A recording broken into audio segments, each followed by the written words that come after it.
Chaque dimanche, Stéphane Tortora, la voix off et le papa de Sport 6, distribue ses cartons rouges dans le célèbre programme court de M6. Des prises de position qui ne plaisent pas toujours, comme le journaliste de 61 ans l'a confié à Télé Loisirs. La voix de Sport 6, si est-il eu. Chaque dimanche, à 12h30 et 20h10, Stéphane Tortora commente l'actualité sportive tout en images sur la chaîne de Nicolas de Tavernost. Le magazine a bercé plusieurs générations de Français puisque l'émission est à l'antenne depuis près de 34 ans. Une longévité très rare à la télévision. Tous les week-ends, le programme court de M6 rassemble en moyenne 2,5 millions d'aficionados, avec un pic à 2,7 millions le dimanche 5 février 2023. Un succès dû en partie au journaliste de 61 ans qui n'hésite pas à donner son avis sur le milieu sportif dans la célèbre séquence du carton rouge. Des prises de position qui lui attirent parfois quelques ennuis. Malgré les menaces, je refuse de me censurer Télé Loisirs. Avez-vous déjà reçu des remontrances à cause de vos cartons rouges dans l'émission? Stéphane Tortora, je caresse le milieu sportif à rebrousse-poil et ça ne plaît pas aux supporters que je bloque sur Twitter quand ils m'insultent. Au début, j'argumentais mais j'ai vite compris que ça ne servait à rien.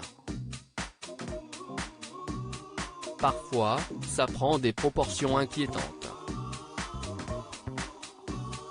Lorsque j'ai évoqué l'histoire de Novak Djokovic à l'Open d'Australie, le tennisman avait été refoulé du pays car il n'était vacciné contre le Covid-19. Note de la rédaction, je me suis pris de violentes vagues d'anti-vax. J'ai aussi été interdit de stade et j'ai vécu des classes avec certains sélectionneurs. Didier Gaillaguet, l'ex-président de la Fédération française des sports de glace, m'a aussi menacé. Malgré tout ça, je refuse de me censurer. Êtes-vous libre de parler des sujets que vous souhaitez dans Sport 6 ? On ne m'a jamais demandé de ne pas traiter une info. Je ne parle tout de même avec le directeur adjoint de la rédaction, Frédéric Faure, surtout concernant les cartons rouges, afin d'être sûr de bien faire. La direction me fait confiance et Nicolas de Tavernost m'envoie parfois des SMS pour me suggérer des idées. Chacun apporte de l'eau au moulin. Je suis libre et autonome. Si est une fierté. J'aimerais devenir auteur pour Philippe Caverivière. Avez-vous déjà reçu d'autres propositions professionnelles pour votre voix? Il y a un an, j'ai tourné dans Les Enfants des Justes de Fabien Antoniente, un téléfilm diffusé sur France 2 qui a bien marché. J'avais 2 phrases dans une scène d'1 minute 30 avec Gérard Lanvin. De toute façon, je suis abonné au format court. Il rit, ma mère de 82 ans, Claudette, ne m'a pas reconnu et a cru que j'avais été coupé au montage. Il rit, j'ai envoyé mon cachet au Resto du Cœur. Cela vous a-t-il donné envie de retenter l'expérience?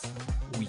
D'ailleurs, je vais avoir un autre petit rôle dans le prochain film de Fabien, intitulé 4-0.